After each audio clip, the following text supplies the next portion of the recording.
ವೀರೇಂದ್ರ ಹೆಗಡೆ ಬರೋದಿಲ್ಲ. ಅವನು ಅಯ್ಯೋ ನನ್ನ ಹತ್ರ ಇಟ್ಕೊಂಡೇ ಇವರು ದ್ರೋಹ ಮಾಡಿದ್ದಾರೆ ನನಗೆ ಅನ್ಬಿಟ್ಟು ಅವನು ಹೌದು.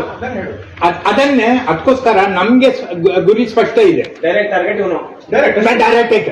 ಆದ್ರೆ ಸೌಜನ್ಯ ಮರ್ಡರ್ ಕೇಸು ನಮ್ಮ ಗುರಿ ಅಲ್ಲ. ಯಾಕಂದ್ರೆ ನಮ್ಗೆ ಸ್ಪಷ್ಟತೆ ಏನಿದೆ ಅಂದ್ರೆ ಏನು ಮಾಡಿದ್ರು ಸಹ, ಎಷ್ಟು ತನಿಖೆ ಮಾಡಿದ್ರು ಸಹ ವೀರೇಂದ್ರ ಹೆಗಡೆಗೆ ಅದಕ್ಕೆ ಲಿಂಕ್ ಮಾಡ್ಲಿಕ್ಕೆ ಆಗುದಿಲ್ಲ, ಚಾನ್ಸ್ ಇಲ್ಲ. ಬೇರೆ ಯಾರೋ 3 ಮಂದಿ ಇದ್ದಾರೆ ಅಂತ ಆದ್ರೂ ಅವರ ಮೇಲೆ ಆದ್ರೂ ಸಹ ವೀರೇಂದ್ರ ಹೆಗಡೆ ಬರೋದಿಲ್ಲ. ಅವನು ಅಯ್ಯೋ ನನ್ನ ಹತ್ರ ಇಟ್ಕೊಂಡೇ ಇವರು ದ್ರೋಹ ಮಾಡಿದ್ದಾರೆ ನನಗೆ ಅನ್ಬಿಟ್ಟು ಅವನು ಹೌದು. ಅದನ್ನೇ ಅದಕ್ಕೋಸ್ಕರ ನಮ್ಗೆ ಗುರಿ ಸ್ಪಷ್ಟ ಇದೆ, ಡೈರೆಕ್ಟ್. ಆದ್ರೆ ಸೌಜನ್ಯ ಮರ್ಡರ್ ಕೇಸು ನಮ್ಮ ಗುರಿ ಅಲ್ಲ.